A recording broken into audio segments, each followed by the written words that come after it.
Hi, welcome to the Blue Goat Cyber monthly webinar. Today, we're talking about post-market management and specifically cybersecurity management plans and all the items you need to include in your cybersecurity management plan. And at the end of this, we have a link where you can download a checklist to help you develop that plan as well. I'm Christian Espinoza, the founder and CEO of Blue Goat Cyber. I'm joined here with my co-host, I guess, on our webinar, Trevor Slattery, our CTO. He's going to be doing most of the talking, and I'll be adding some clarity as we go through the webinar. If you have any questions or comments, feel free to drop them in the box, and we'll post them on the screen and answer them the best we can. Thanks for tuning in, and I'll turn it over to you, Trevor, to get started, and we'll go from there. All right. Thank you so much, Christian. Well, yeah, like you said, we're going to be talking about post-market management, some of the key activities that the FDA expects to see, as well as how to build out the cybersecurity management plan that the FDA wants to see provided as part of a 510K, PMA, de novo, any type of these regulatory submissions. We'll go over each of the items that'll go into this plan, some of the tips and tricks on how to build this out, and then how to avoid some of the common pitfalls that you might see on that front. All right, the first thing that we want to talk about is what is a cybersecurity management plan? So like I mentioned, the FDA requires that manufacturers have plans to ensure ongoing security in their devices after clearance.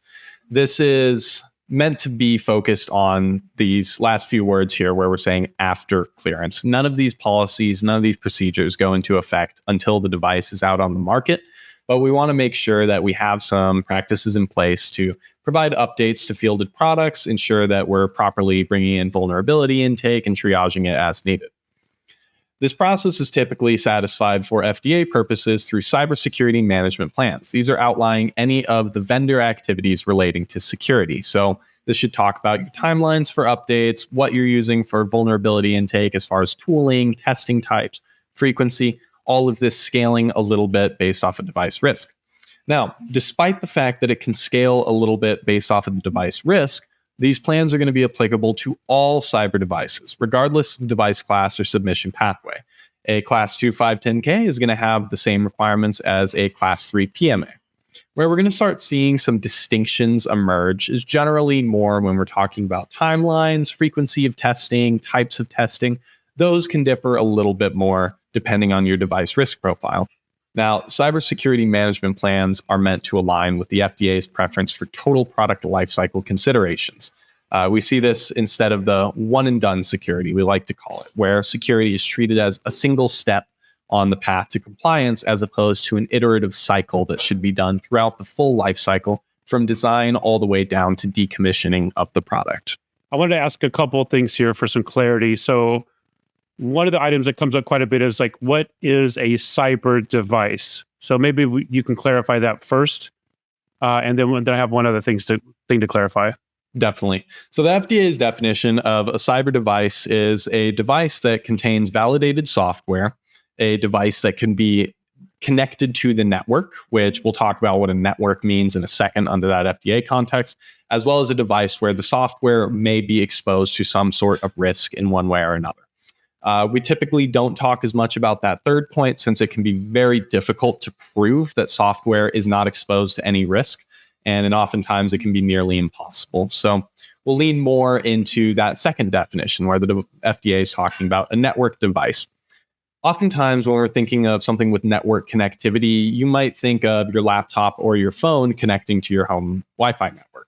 This is obviously a perfect example, and this is an exactly correct example. Lots of medical devices operate in the same way. They're connecting over Wi-Fi, Ethernet to a network.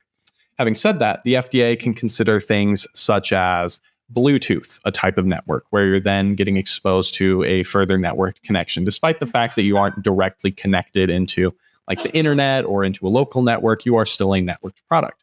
This can even stretch all the way down to saying a USB port could introduce network connectivity. NFC tags or RFID tags, although they are magnetic coils, can introduce a data flow or a data transfer across different network devices, so they can introduce a network scenario into the product.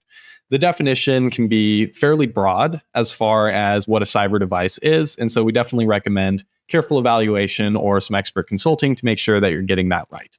The FDA is also great at providing a little bit of context if you want to go for like a QSub approach and talk with them a little bit they're always going to be very helpful on helping you come to a good conclusion on what your device is going to be applicable to. And something else that came to mind is between the September 2023 guidance and the June 2025 guidance, has anything really changed in terms of the post-market management requirements? Even though those are pre-market guidance.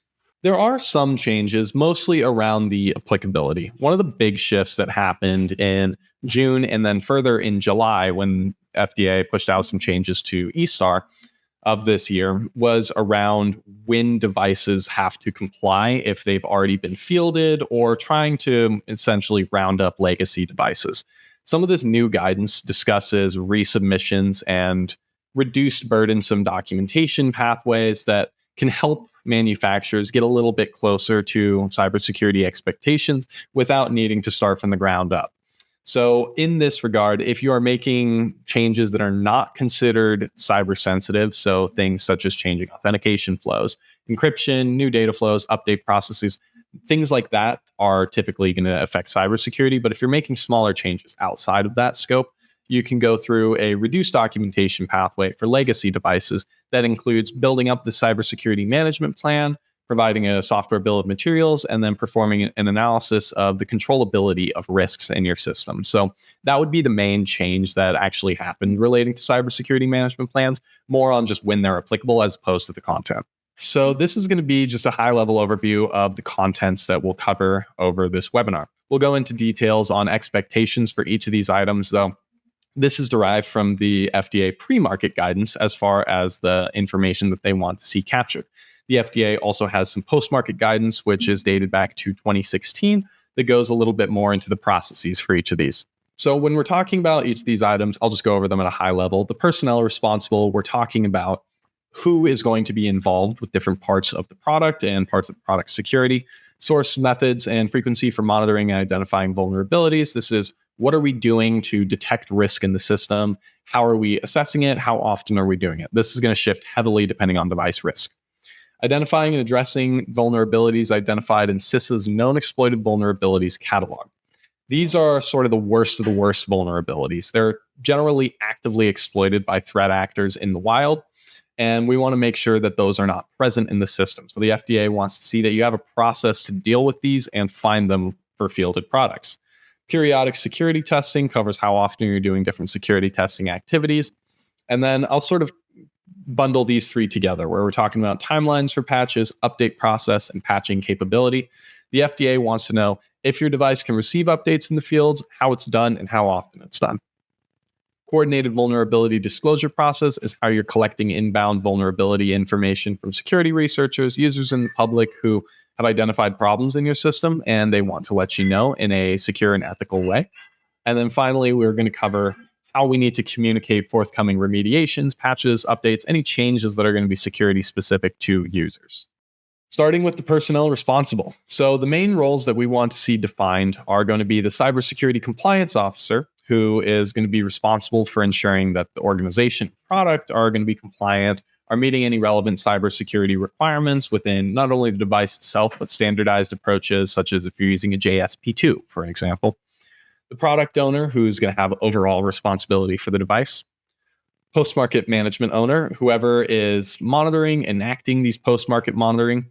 I do want to note that we offer post-market monitoring as a service, and this is something that we do on an annual contract basis. When we're going through this process, we become the post-market management owner. So we become involved with the product lifecycle for your device, ensuring that we're helping build out that security throughout the full product lifecycle under that TPLC approach that we mentioned earlier.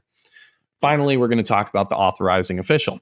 This is someone with decision authority to make changes to the device, policies, procedures. We do like to note generally this should be someone unique from any of these other roles. That way there's no conflict of interest and there's someone who is acting as sort of the final check on any specific items before moving forward. All right. The next thing that we're going to cover is the process for identifying and monitoring vulnerabilities. This is what we're doing to uncover potential risks in the system and what these different vulnerability intake methods are. This can vary a little bit depending on the product, though some of the main areas that we like to cover are going to be SAST or static application security testing. This is when you're doing an analysis against a binary, against the source code, something that is static. So not dynamic operation, not while you're using the device, something that is in place and fixed to look for inherent coding vulnerabilities or just an inherent risk in the system. Another area could be SBOM analysis, where we're looking at your software bill of materials and attempting to identify risk in any third-party components or those third-party components' transitive dependencies to see if there may be some uncontrolled level of risk in the system through there. Next area that we'll cover is going to be the VAPT, or Vulnerability Assessment and Penetration Testing. For this, we can kind of break it into the vulnerability assessment and the penetration testing. They often work together and they can have a little bit of overlap and blend, but the vulnerability assessment can be thought of as a little bit more of an automated approach where we're looking at the device for any misconfigurations, any inherent security risks. This can tie in a little bit to static application security testing and SBOM analysis, where we're looking for some inherent issues or vulnerable components in the system. But it can also dive a little bit deeper into things such as configuration, breach credentials, anything that is set up in a strange way, or information being leaked out in a dynamic system. Penetration testing is a much more manual approach to accomplish similar goals, where we're diving in very deep into every functionality of the product to uncover as much risk as possible. This is going to be the most comprehensive type of testing that you're typically going to conduct and should uncover the most risk. It's when we're going through largely automated with oftentimes custom or pre-developed tooling to see what can we do to exploit intended functionality or unintended misuse of the product. The CVDs, or Coordinated Vulnerability Disclosure Panels, we'll get into in a little bit more detail here coming up.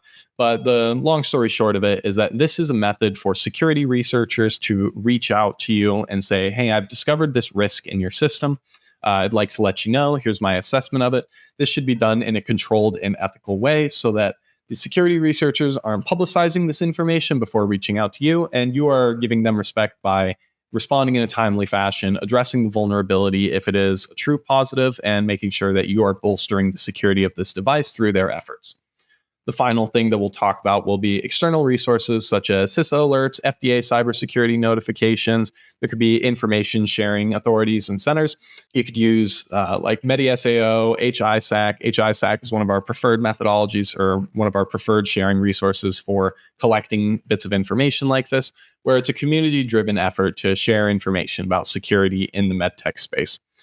This is something where you want to pay attention to notices for your device, for your organization, and for components in your device. When we're looking at that third point, it may be a good idea to look at vendor notifications from a microcontroller vendor, for an example, or seeing if you're using any off-the-shelf hardware or off-the-shelf operating systems, if there is a changelog or vulnerability notice that you could subscribe to get a little bit more of a proactive approach to that vulnerability intake, depending on your specific device. And then I think it's important from a distinction perspective to say the SBOM is continuously monitored for any vulnerability with any component in the SBOM. You may have said that, but I just want to emphasize that it's like a 24/7 real-time monitoring, and that's what we do. Yep.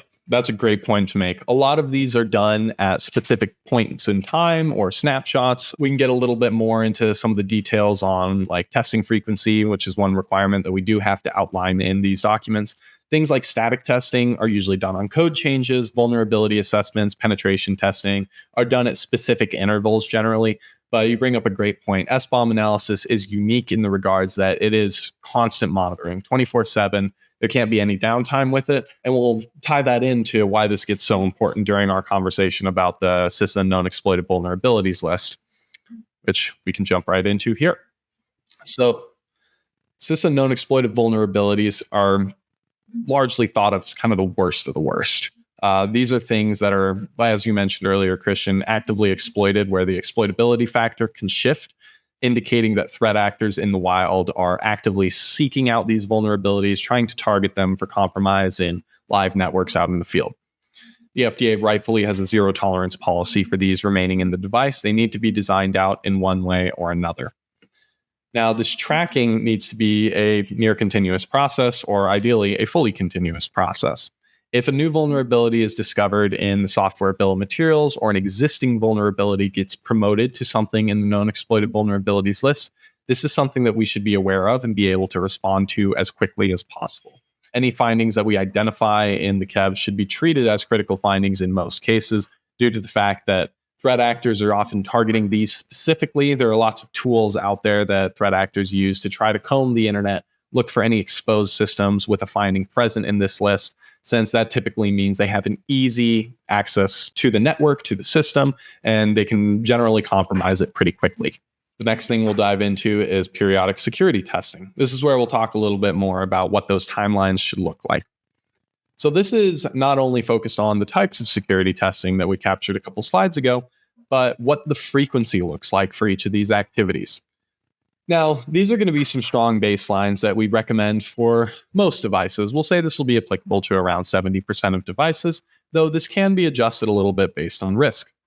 For an example, if you are a class 3 implantable device or a surgical robotic, it may be a good idea to increase your frequency for penetration testing, where some lower risk devices can fall under these general baselines. For penetration testing, this is generally something that we'd like to see done at least annually. For higher risk products, it may be a better idea to shift more towards biannually or quarterly for this testing. But what this penetration testing entails is the full end-to-end, top-to-bottom test, similar to what you have to go through for your initial submission. You have to repeat that process down to the letter. This isn't just verifying that everything is still in place. This is seeing if there's any new risk that's been introduced to the system with a complete comprehensive testing approach. Static application security testing, we generally recommend rerunning on any code changes. So before pushing out those code changes, make sure that you're running some static testing against any of the changes to ensure you aren't introducing any new risk. It's not a bad idea to have this integrated into your version control. So a lot of static testing tools will connect into your GitHub, your Bitbucket, whatever it might be, and then run this continually through whatever branch you're targeting. That's a great idea to make sure that nothing slips through the cracks and that a step isn't missed in the process. As we talked about earlier, that SBOM analysis should happen continuously. There shouldn't be any downtime, and so this is something that should almost always be made into an automated process to ensure you have this continuous monitoring. Security requirements testing are a little bit unique in this regard compared to some of these other activities that we're talking about. What we're usually seeing here is that for any functional product requirements, what the device has to do, we have to say how it does it, and more importantly, how it does it safely. These requirements might be things where we say a functional requirement is that users have unique access based off of their credentials or their account to an application. The security requirement is that their password has to be at least 12 characters long and have sufficient complexity. Whenever you're making significant changes to the project, so this will typically be a major release where the requirements are going to shift, the security requirements should be validated and verified to be intact in the system. Vulnerability assessments are generally recommended quarterly for most systems. This is something where on some networks or on some more complicated systems, you can increase the frequency. There are a lot of ways to sort of automate this process, but quarterly is a pretty good baseline to stick to for most devices and most levels of risk. One of the things we help a lot of our clients with is developing a secure CI/CD pipeline so they can integrate SaaS with their code, their development process, basically. Yep, that's a great point to make as well.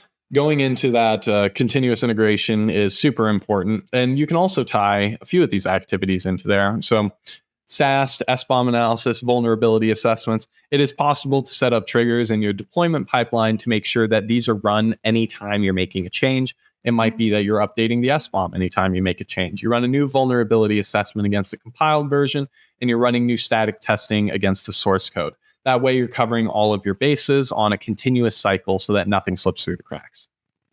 The next thing that we'll talk about are updates and timelines. So the FDA wants to see a few points addressed once devices have been fielded relating to updates. We'll actually start from the bottom and then work our way up here. I know they line it out this way when we're looking at the E-star headings, but it makes a little bit more sense to go from it in reverse. Patching capability is when we're talking about whether or not you even can do updates. A lot of devices are not inherently designed to receive updates during typical operation once they're in the field. The FDA is making a very strong push against this now, where they want to see devices that are able to receive updates to patch potential security risks on fielded products. This is especially common with the increased prevalence of the Internet of Medical Things, where everything is connected to the Internet in one way or another, which is, of course, enormously helpful from an administrative perspective, from a functionality perspective, from an interoperability perspective, but being sure that using this ability to receive updates and make sure that the device remains secure is vital as well. Moving from there, for devices that can receive updates, we want to talk about what that process looks like. It might be that devices can receive updates, but only if an authorized service technician goes down to the field and manually implements the update over a debug port. It might be that there's cloud infrastructure, just communicates and pushes the update down to the device, and that's all there is to it. Or it might be that users are responsible for flashing on their own updated firmware. Whatever the process is, we need to describe what it looks like, as well as how security is addressed from end to end in the process. This should include any update infrastructure. So if you're taking a over-the-air cloud-based approach, how are you securing that update server as well? How are you ensuring that any service technicians know how to securely update the device, know not to leave it unattended during updates? How are you ensuring that users know to verify the integrity of updates before they flash them onto the device if they're handling it themselves? Every unique update process has its unique security considerations, and whatever you end up choosing, you just need to make sure that you're explaining how you're building out security into that process. Finally, we'll talk about the timelines for developing and releasing patches. So we'll assume that there is a vulnerability identified in the system of some level of risk.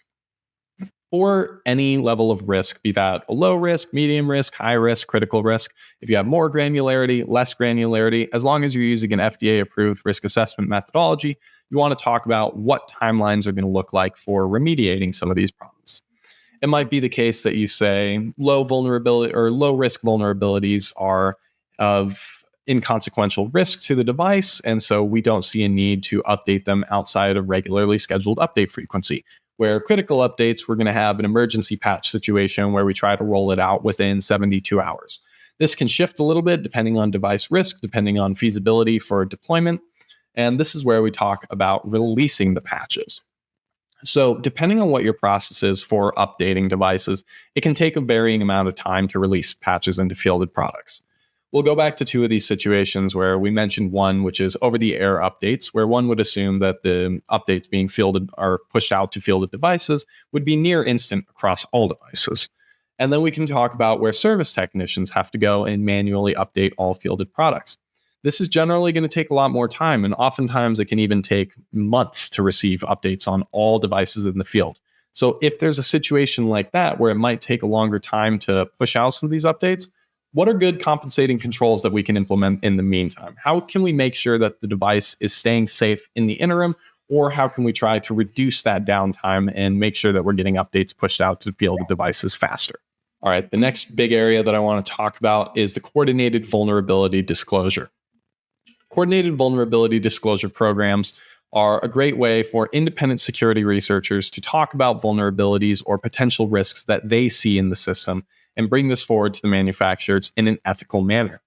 What we're talking about when we say an ethical manner is that they aren't publicizing this information before the manufacturer has had a chance to respond. They're providing it over approved channels, so they aren't, say, for an example, just tweeting it out to you. Instead, they're looking at a good way to provide it over a secure panel. I have here an example of our coordinated vulnerability disclosure panel, which we utilize as part of our post-market monitoring services, where we take on all of these active requirements ourselves and make sure that we're securing your device out in the future. Through this panel, everything is securely transmitted to us and stored in a secure encrypted manner so that if there's a vulnerability, researchers know to provide that information to us. Our team can triage it and then respond to them in a timely manner with any additional information requests that we have or an analysis of our findings, make sure that they're on the same page and they're kept in the loop. There are a lot of different best practices on going about this depending on the industry, but we want to make sure that any security researchers who are going out of their way to inform us of risk in the system are kept informed and kept as part of the process as well. If we filter a reported vulnerability and determine it's a true positive, then we work with the manufacturer to help them fix it and deploy that fix. And that usually results like a Jira ticket opened up on their side. Yep, exactly. And if this is something that the manufacturer is covering themselves, it would be a great idea for them to have a similar process where they're triaging this information, they're putting it into their ticketing system, and then making sure that they're addressing everything on their end. You brought up an interesting point as far as the true positive. A lot of times with coordinated vulnerability disclosure, a bulk of the work can be in vetting what information comes in. Ensuring that any vulnerabilities disclosed to the manufacturer are actually vulnerabilities and aren't just odd behavior, unresolved anomalies, or something that doesn't really impact security or safety is an important part of this. Now, the FDA requires that manufacturers have this in place based off of general CVD best practices. This can vary a little bit depending on industry and depending on specific use cases. CISA themselves has a great coordinated vulnerability disclosure that you can utilize for any of their systems if you identify risk. And they also provide some guidance on what you can do to stand this up on your own infrastructure on your end. OWASP is another great resource that talks about how to establish this. And if all else fails, you can also mimic ours. Ours is based off of best practices for the industry and tailored specifically to risks that may be present in medical devices. The final item that the FDA is really concerned about when it comes to the cybersecurity management plans are device update communications. So when an update is available or when it's complete in a system, manufacturers need a clearly defined communication process. This can be talking about regular updates. This can be talking about one-off updates. But whatever we want to do, there are a few considerations that have to be in place. For any updates, there needs to be some detailed information about the nature of what changed. If this was for vulnerabilities that are no longer in the system, explaining what was once there, what is no longer there, any remediation steps or sort of band-aid fixes that users can take in the meantime while a more permanent solution is rolled out should be accurately conveyed. And a very important thing as well is verifying the integrity of this information, verifying that it's going through a secure channel, such as a known trusted domain, as opposed to coming from somewhere else each time. It's also important to provide this information in a way that non-technical users can understand the communications. While it may seem that providing some of this information would be catered more towards hospital IT staff or toward technical users, oftentimes it's going to be someone non-technical implementing these fixes. So having varying levels of detail and varying levels of information, depending on the specific problem, can be a great way to ensure that this is accessible and everyone can understand what you're conveying. So one of the things that's come up in the cybersecurity management plan is how does the manufacturer update the user of the device if it needs to be recalled or if a field technician comes out there? Does that fall under this category here? Recall procedures are generally going to be a little bit separate. There is a Code of Federal Regulations that handles how recalls should be gone about with medical devices, but that's going to be a little bit of a unique process. It's still something that should be communicated through these secure channels, through these official channels, through a verified communication method, though the details of what goes into that step will be a little bit different. Your example on a service technician coming out into the field, this is exactly where we talk about that. We would say, for your device, there are these risks that were identified. This is our process for remediating them. We would like to schedule a service technician to come out and deploy these on your device. In the meantime, these are the steps you should take immediately to reduce your risk profile. Steps like that are a great way to ensure that you're keeping users in the loop, you're accurately conveying risk, and you're talking about actionable steps for remediation. Well, I want to go over some of the key takeaways and some of the main areas that we talked about. Now, the big thing that if you're to take away anything from this webinar, the main thing I want it to be is that the FDA wants to see a total product lifecycle approach when securing fielded medical devices. This means security is not treated as a one and done process. It's something that's integrated all the way from the product conception down to decommissioning. Security should be addressed through every phase, through development, through the initial pre-market phase, through the post-market phase. Everything needs to be covered with security in mind. Now, all devices, regardless of risk, are going to have the same implication. They're all going to have the same requirements where you need to cover security start to finish. A lot of manufacturers will say, well, what documents are actually required for my device specifically? We recommend providing all of the FDA required documents for any class of device, for any level of risk in the device. It comes down to this specific timelines you're using, the level of detail that you use for documentation, where there's a little bit more variance depending on specific devices. Now, tying right into that, device risk can dictate how the frequency of these activities changes or when certain things happen in a different order. High-risk devices generally need to have some more proactive and more frequent security testing compared to lower-risk devices. So ensuring that you're performing all of these activities based on a frequency appropriate for your product is especially important.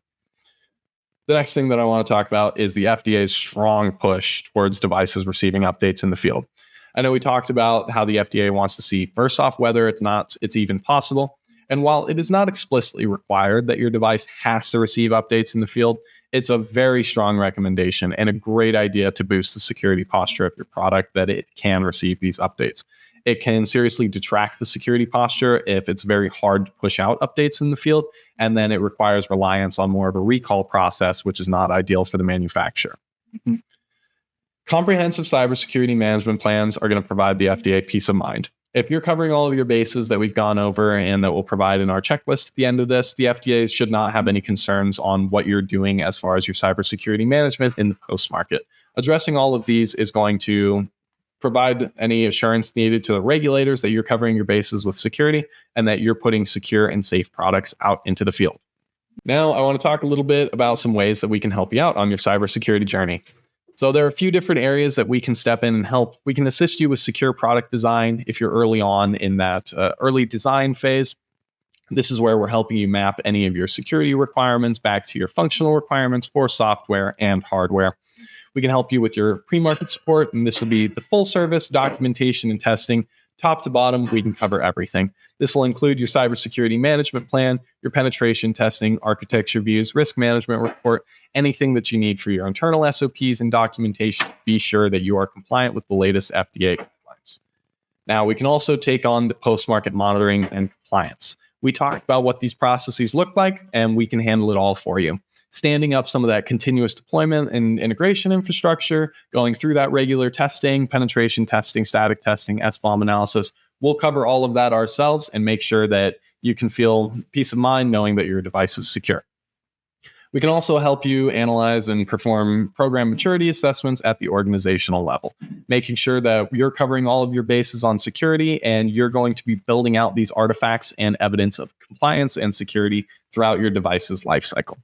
All right, now the final thing that I want to leave you with today is our cybersecurity management plan checklist. So this is a checklist of all of the items that are going to need to go into your cybersecurity management plan. This is everything that you'll need to capture, as well as some recommendations on what to do when building out that documentation.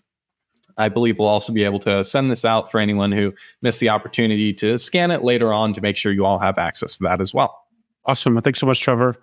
And hopefully people will take advantage of the checklist. We put a lot of effort into putting that together. I think it's very valuable to create this document, the cybersecurity management plan. And thanks for tuning in to this month's webinar. We will get the details for next month's webinar out soon, and we'll see you next time.